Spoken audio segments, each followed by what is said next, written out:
Hello everyone, শিবরাত্রির ব্রত আর তার পরের দিন ছিল দ্বাদশী। 2 দিনের মিলানো আজকের একটা ব্লগ, শুরু থেকে লাস্ট অব্দি দেখো। হরে কৃষ্ণ, শুভ সকাল। এখন যে ভিডিওটা দেখছো এটা ছিল শিবরাত্রির ব্রতের সকালবেলার একটা ভিডিও। এখানে যে সবকিছু বাজার সদাই দেখতে পাচ্ছ এগুলো দিয়ে কিন্তু বৈষ্ণব সেবার আয়োজন করা হবে। আজ নয়, আজ তো একাদশী, মানে শিবরাত্রির ব্রতের একাদশী, তারপরের দিন দ্বাদশী না, ওই দিন বৈষ্ণব সেবাটা দেওয়া হবে। যাবতীয় সব বাজারে এইখানে করে রাখা হয়েছে। এই যে খাওয়ানোর প্লেট, গ্লাস, তারপরের দিন যে বাসন টাসন মাজা হবে তার জন্য হুইল, মাজনি, সবকিছুই যা যা প্রয়োজনীয় জিনিস লাগে আর রান্নার যা যা লাগে, চাল ডাল তেল লবণ সবকিছু এইখানে জড়ো করা হচ্ছে। তারপর মন্দিরে নিয়ে একসাথে রেখে আসবো। যেগুলো শুকনো বাজার বেশি বেশি প্রয়োজন সেইগুলো বাজার থেকে কিনে নিয়ে এসেছে, আর যেগুলো অল্প অল্প প্রয়োজন সেগুলো বাবা এখন দোকান থেকে রেডি করে করে দিচ্ছে, আর এখানে এনে সবগুলো জড়ো করছি। এখানে সবকিছু শুকনো বাজার রাখা হয়েছে, কাঁচা বাজার করা হয়নি। বাবা যাবে কাঁচা বাজার করতে। আর এই যে দুষ্ট বুড়া পাকনামি করছিল। আমাদের যে রান্নাঘরের সাইডে কাজ চলছিল রাজমিস্ত্রি দিয়ে, সেই কাজটা এখন আপাতত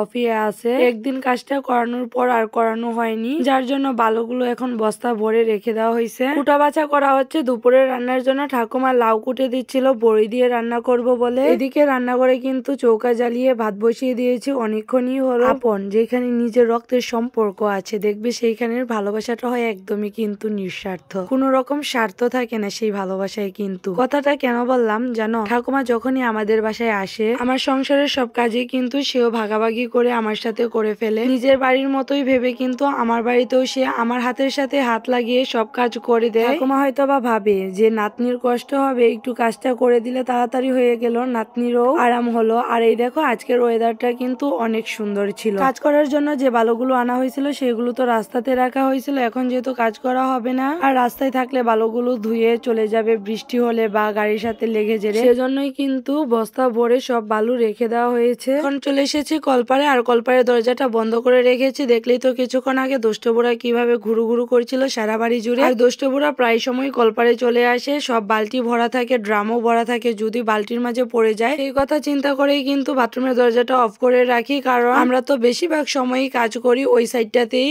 এই সাইডটাতে কম আসা হয়। কলপারে এসেছে কাপড়গুলো নেওয়ার জন্য রোদ্রে দিব বলে। আর এদিকে চাল ধুয়ে জল রেখে দিয়েছি বালতিতে। বালতি দিয়ে যায়নি যারা এই জলগুলো নেই চাল ধোয়া, তার জন্য আমাদের বালতিতে রেখে দিয়েছি। আর এই যে ফ্রিজ থেকে মাছ বের করে রেখেছি, অনেকক্ষণ আগে কিন্তু মাছগুলো ভিজিয়ে রেখেছি, এখনো মাছটার বরফ ছাড়েনি পুরোপুরি। আর কাপড় রোদ্রে দেওয়া শেষ করে রান্নাঘরে এসে দেখি যে ভাত হয়ে যায়, তারপর ভাত নামিয়ে ফ্যান ছাকতে দিয়ে এদিকে বড়ই ভাজি বসিয়ে দিয়েছি। বড়ই ভাজি না, লাউ দিয়ে বড়ই ভাজি বসিয়ে দিয়েছি। এই লাউ দিয়ে বড়ই ভাজিতে পুরন দিয়েছি কালো জিরা। আর সেই দিনকা আমার মনেই ছিল না যে কাঁচামরিচ দিতে, গল্পে গল্পে আমি তো ভাজি নামিয়ে নিয়েছি। তারপর ঠাকুমাকে বললাম যে মা, আমার তো কাঁচামরিচ দিতেই ভুল হয়ে গেছে, তোমরা একবার খাবারটা ট্রাই করে দেখতে পারো। আর এখন তো প্রচুর পরিমাণে রৌদ্র উঠবে, এরকম রৌদ্রের সময়ে এরকম একটা ভাজি দিয়ে ভাত খেলে কিন্তু প্রচন্ড পরিমাণে শান্তি পাবে। অনেকটা সময় আগে কিন্তু দুষ্ট বুড়ার জন্য এই নুডলস রান্না করে রেখেছি, এখন ঠান্ডা হয়ে গেছে, তাকে খাইয়ে দিব। এদিকে একটু লিগার চা বসিয়েছি বাবার জন্য, সারাদিন খাবে। আর সারাদিনে যে কয় কাপ চা খায় তার তো হিসাব নেই, সাথে তো পান আছে। খুব কম সময় আমরা হয়তো বা লিগার চাটা খাই, বেশিরভাগ সময় দুধ চাটাই খাওয়া হয়। আর এই যে আমাদের জন্য এখন দুধ চা বসিয়েছি, দুষ্ট বুড়া বাবাও ঘুম থেকে উঠে গেছে।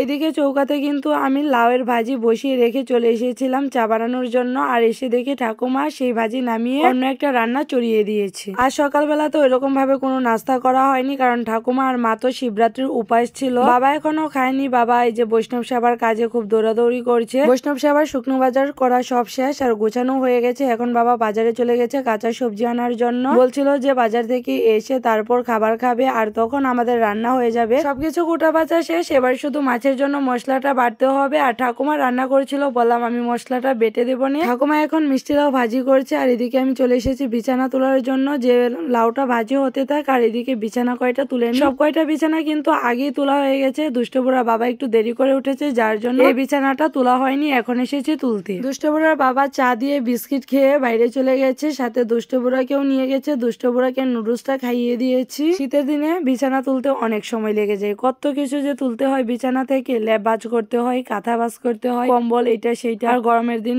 আসছে, বেশ ভালো একটা ঝামেলা চলে যাবে। এত কিছু ভাজাভাজির দরকার নেই, বেশ বিছানাটা গুছিয়ে ঝাড় দিয়ে নিলেই হয়ে যাবে। আর এত পরিমাণে শীত গেল, এখন কই গেল সেই শীতগুলো? শীত তো প্রায় কমে এসেছে, আর কিছুটা দিন পর তো এইগুলো লাগবেই না, লেপ কাঁথা। আচ্ছা, তোমাদের কাছে কোন ঋতুটা বেশি ভালো লাগে বলবে তো? আমার কাছে কিন্তু শীতই ভালো লাগে, কেননা যে কোনো পদ্ধতিতে শরীরটাকে গরম করা যায়। আর গরমে এত পরিমাণে লোডশেডিং আর অসহ্য করে লাগে যখন অতিরিক্ত পরিমাণে রৌদ্র ওঠে। যাই হোক, অনেক গল্প করলাম। আর এই যে আমার বিছানা গোছানো কিন্তু কমপ্লিট। এবার দুষ্ট বুড়া আসলেই তাকে ঘুম পাড়িয়ে দেওয়া যাবে, তার জন্য একটু তাড়াতাড়ি করে রেডি করলাম। টাইমও হয়ে গেছে তার ঘুমানোর, আসার পর তাকে স্নান করিয়ে ঘুম পাড়িয়ে দেবো। আর এত বড় ঝাড়ু দেখে কেউ হাসাহাসি করবে না, আমার অনেক ছোট একটা ঝাড়ু ছিল, সেইটার অবস্থা একদম একটা আঙুলের পরিমাণ করে ফেলেছিল দুষ্ট বুড়া খুলতে খুলতে সলাগুলোকে, যার জন্য এখন এত বড় নিয়েছি। দেখবো দুষ্ট বুড়া এটাকে কতদিনে খুলে শেষ করতে পারি। বিছানা গোছানোর পর ঠামাকে মশলা বেটে দিয়ে আসি, এর মাঝে দুষ্ট বুড়াও চলে আসে, আর বাবাও বাজার থেকে এসে যায়। তারপর সবাই অল্প করে খাওয়া দাওয়া শেষ করি, আর দুষ্ট বুড়াকে স্নান করিয়ে ঘুম পাড়িয়ে দিয়েছি। মাঝখানে কারেন্ট ছিল না, আর আমার ফোনটাও নিয়ে দুষ্ট বুড়া বাবা বাইরে চলে গেছে, আমার ফোনটাতে চার্জ ছিল না, যার জন্য মাঝখানের কোনো ভিডিওই তোমাদের সাথে শেয়ার করতে পারিনি। আর এখন চলে এসেছি রান্নাঘরে। রান্নাঘর একদম লেপে পরিষ্কার করে নেওয়া হয়েছে। এখন মা ঠাকুমার জন্য সাবু দিয়ে খিচুড়ি রান্না করবে। ঠাকুমা এসে, জল ছিল না, কারেন্ট ছিল না জন্য ঠাকুমা তার জন্য স্নান করতে পারেনি, এতক্ষণ ধরে বসেছিল,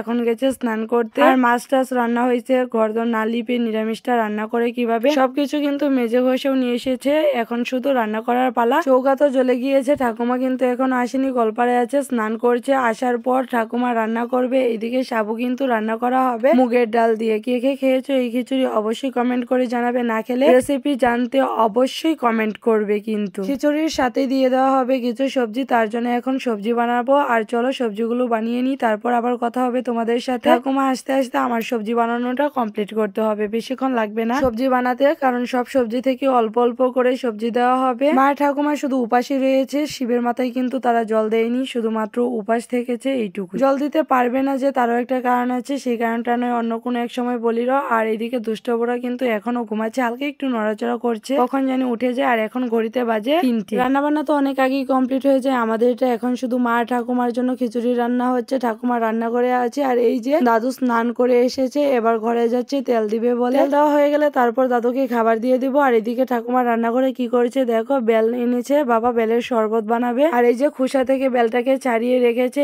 এবার এইটাকে জল দিয়ে পাতলা করে তারপর শরবত বানিয়ে নেবে। আর বলছিল ঠাকুমা যে শরবতটা তুই করে নে, আর এই যে এইগুলোকে একটু ছেঁকে নিতে বলছিল ছাঁকনি দিয়ে, তাহলে আঁশ আর বিচিগুলো তাড়াতাড়ি বের হয়ে যাবে, না হলে তো মুখের মাঝে ওইগুলো আবার লাগবে। চৌকা তো ধরিয়েই দিয়েছিলাম। তারপর এসে ঠাকুমা জলটা গরম করে ডালগুলো ভেজে ছেড়ে দিয়েছে, তার কিছুক্ষণ পর সবজিগুলো ছেড়ে দিয়েছে। আর এখন হাতে চেপে দেখছিল ডালটা পুরোপুরি সিদ্ধ হয়েছে কিনা। হাতে চেপে দেখার পর দেখে যে এখনো সিদ্ধ হয়নি, আরো অনেকটা সময় লাগবে। পুরোপুরি ডালটা সিদ্ধ হয়ে আসার পর কিন্তু তাতে সাবুগুলো দেবে, এখনো সাবু দেওয়া হয়নি। এই তো দেখো সাবুগুলোকে এইখানে জল দিয়ে ভিজিয়ে রাখা হয়েছে। বাবা, দাদু আর দুষ্ট বুড়ার বাবাও কিন্তু খেয়ে ফেলেছে, সবার খাওয়া দাওয়া কমপ্লিট। দুষ্ট বুড়ার বাবা খেয়ে তো ডিউটিতে চলে গেছে, এখন দুষ্ট বুড়াকে নিয়েছি খাবার খাওয়ানোর জন্য। যখনই নিয়েছিলাম বেলের শরবতটা করে দিব, তখনই কিন্তু দুষ্ট বুড়া উঠে যায়, আর আমার বেলের শরবতটা করা হয়নি। তারপর ঠাকুমা বেলের শরবতটা করে নিয়েছিল। খিচুড়ি রান্না কিন্তু হয়ে গেছে, দুষ্ট বুড়াকে একটু মুখে দিয়েছিল, অনেকটা ঝাল হয়েছে, যার জন্য দুষ্ট বুড়া খায়নি। এখন দুষ্ট বুড়াকে তার খিচুড়িটাই খাইয়ে দিচ্ছি। আর মা ঠাকুমা খিচুড়ি খেয়ে উপবাস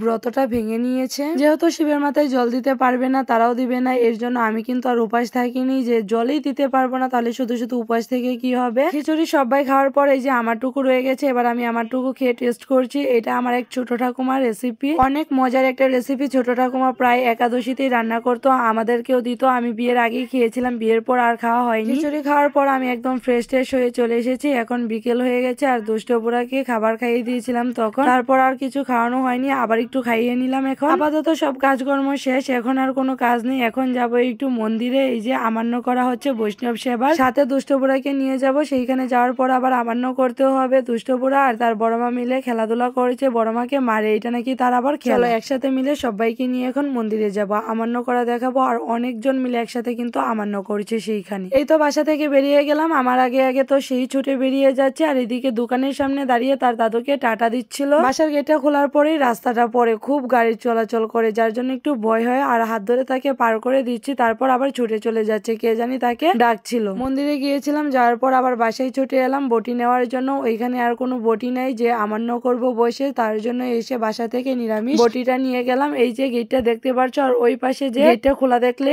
এইটুকুই দূরত্ব আমাদের বাসা থেকে এই বাসার মন্দিরে আসতে। যখন এসেছিলাম তখন তো সূর্যের আলো ছিল, এখন কিন্তু অন্ধকার হয়ে গেছে, একদম গুটগুটে অন্ধকার, চারদিকে রাত্র হয়ে গেছে। তখন আসার পর আর কোনো ভিডিও করিনি, কারণ অনেক মানুষ ছিল, যেহেতু সেইখানকার বউ আমি, যে কোনো কারোর সামনে ভিডিও করতে একটু সংকোচ লাগে। যখন এসেছিলাম তখন প্রচন্ড মানুষ ছিল, এখন তো অনেক মানুষ কমে গেছে, তাও অনেকেই বসে আমান্য করছে। এদিকটায় আমি, কাকি আর একটা ঠাকুমা মিলে এই যে লাউয়ের ডুগা পাতা এগুলো আমান্য করলাম। এই বাসায় আসার পর তো দুষ্টুপুরা প্রচুর পরিমাণে আনন্দ পায়, কারণ খোলা বাড়ি, এই মাথা ওই মাথা জুড়ে দৌড়াদৌড়ি করতে পারে ওরা। কতবারই যে উড়াউড়ি করে এই মন্দিরের সামনে পড়ে, তা তো একদম আগুন। ভালোভাবে ভিডিও নিতে পারিনি, অল্প টল্প করে কিছু এখানের ভিডিও নিয়েছি। এখন বাসায় চলে এসেছি। বাসায় তো ঢুকে দেখি বাইরের কোনো বাতি দেওয়া হয়নি, কারণ মা তো দোকানে বসে আছে, বাবা বাজারে গেছে। তারপর আলো টালো জ্বালালাম, আর ঠাকুমা ঘুমিয়েছিল, তাকে ডেকে তুললাম। এখন তারা মিলে বড়ি খাচ্ছে। কিসের বড়ি খাওয়া, কামড়ে কামড়ে ফালাচ্ছে নিচে আর কি। সেই দিন আবার শনিবার ছিল, শনিবারে মা কালীর এইখানে ভোগ দেওয়া হয়, প্রতি শনিবারে খিচুড়ি ভোগ হয়, আর সেইখানের ভোগ প্রসাদই এনেছিল দাদু আমার জন্য একটু। এখন তো মাও খাবে না, ঠাকুমাও খাবে না, উপবাস, তাই আমি খেয়ে নিলাম পুরো খিচুড়িটা। অনেক মজা হয় খিচুড়িটা, অনেকটা করে পাতাকপি দেওয়া হয়, তার জন্য যেন খেতে আরো বেশি ভাল লাগে। তারপর রাত্রে আর কোনো ক্লিপ নেওয়া হয়নি, যা তোমাদের সাথে শেয়ার করতে পারলাম না। এটা ছিল পরের দিনের একটু বৈষ্ণব সেবার ক্লিপ। সকাল থেকে দুপুর পর্যন্ত কিন্তু অনেক কিছু হয়েছে সেইখানে, সেইগুলোও কিন্তু আমি ভিডিও করিনি, কারণ আমার কেন জানি ইচ্ছেই করছিল না, আমার ভালোই লাগছিল না, একটা অন্যরকম মনে অসুস্থতা কাজ করছিল, মনে হচ্ছিল কি জানি নাই নাই, আমার অনেক কষ্ট লাগছিল সেই দিন। আমার ভাইয়ের কথা অনেক মনে হয়েছিল, যার জন্য আর ওরকম ভাবে ভিডিও করা হয়নি। কিছুটা ভিডিও আমি অন্যজনকে দিয়ে করাইছি, শুধু তোমাদের সাথে শেয়ার করব বলে। এখন বেলা বাজে 1:30টার মতো, আর ভোগ আরতি হচ্ছিল, ভগবানকে ভোগ নিবেদন করা হয়ে গেছে।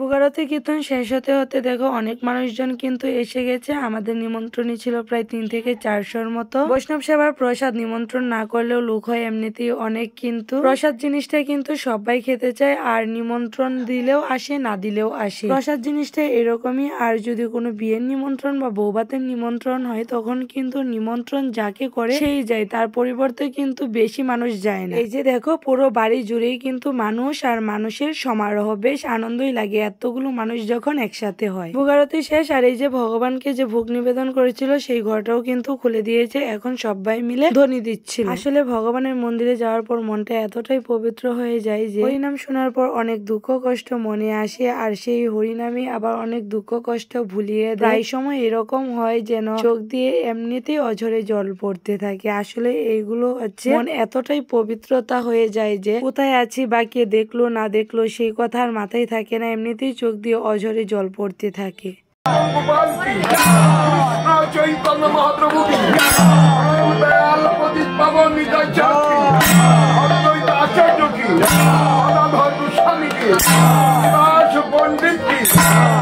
ভোগ আরতি তো কিছুক্ষণ আগেই শেষ হলো, আর ধ্বনি দিচ্ছে এখন। ধ্বনি দেওয়া প্রায় শেষ হওয়ার পরেই সবাই বসে যাবে প্রসাদ পাবে বলে। এটা ছিল প্রথম বৈঠকের সেবা, সবাই মিলে প্রসাদ পাচ্ছে, আর আমরা তো এইগুলো ছুতে টুতে পারবো না, সব বৈষ্ণবেরাই দিবে। সাধারণ মানুষকেও বৈষ্ণবরাই খাবার টাবার দেবে, তারপর লাস্টে বৈষ্ণবেরা খাওয়া দাওয়া করবে, মানে সববার খাওয়ার পর একদম। তারপর তারা যা খেয়ে থাকবে সেইগুলো আমরা ছুতে পারবো, আর তার আগে আমরাও প্রসাদ পেয়ে যাই। এতগুলো মানুষ একসাথে সেবা নিচ্ছে, এটা দেখতেও খুব কিন্তু সুন্দর দেখাচ্ছে, আর অনেক আনন্দ লাগছে, একটা উৎসব বাঁধিয়ে গেছে। রন্ধনাদি তো আগেই কমপ্লিট, তারপরও এইদিকেও অন্যের জন্য জল বসিয়ে রেখেছে, আর এদিক দিয়েও অন্ন ঢালছিল চৌকা থেকে বালতিতে। বৈষ্ণব ধর্ম গ্রহণ করাও কিন্তু অনেক কষ্ট আছে, দেখো কত পরিমাণে পরিশ্রম করে ভগবানের একটু কাজ করে তারা সবাইকে সেবা দিচ্ছে, কত কষ্ট করে, কি গরম গরম অন্নগুলো এত বড় হাড়ি থেকে কিভাবে কষ্ট করে নামাচ্ছে। এগুলোই হচ্ছে তাদের জীবনের পূর্ণতা। এখানে সমস্ত আয়োজন গুলোই কিন্তু বৈষ্ণবেরা আমান্য করে, বৈষ্ণবেরাই রন্ধনাদি করে, আর প্রসাদ বিতরণের শুরু থেকে লাস্ট অব্দ পর্যন্ত কিন্তু তারাই কাজ করে যায়, আর একটু ফোটাও কোথাও ক্লান্তি নাই, একটু ফোটাও মুখে হাসি ছাড়া কথা নাই, এত পরিমাণে একটা স্নিগ্ধ ব্যবহার তাদের। এখন যারা বসে প্রসাদ পাচ্ছে তারা ছিল দ্বিতীয় বৈঠকে, তারপর তৃতীয় বৈঠক পর্যন্তই সমাপ্ত হয়ে যায়। তৃতীয় বৈঠকের পর আমরাও বসে পড়ি সবাই মিলে প্রসাদ পাওয়ার জন্য বৈষ্ণবদের সাথে। এই ছিল 2 দিনের মিলানো একটা ব্লগ, শিবরাত্রির দিন আর শিবরাত্রির শিবরাত্রির পরের দিন দ্বাদশীর বৈষ্ণব সেবা সব মিলিয়ে কেমন লাগলো পুরো ব্লগটা অবশ্যই কমেন্ট করবে। আর সবাইকে ধন্যবাদ পুরো ব্লগ ভিডিওটা দেখার জন্য। টাটা।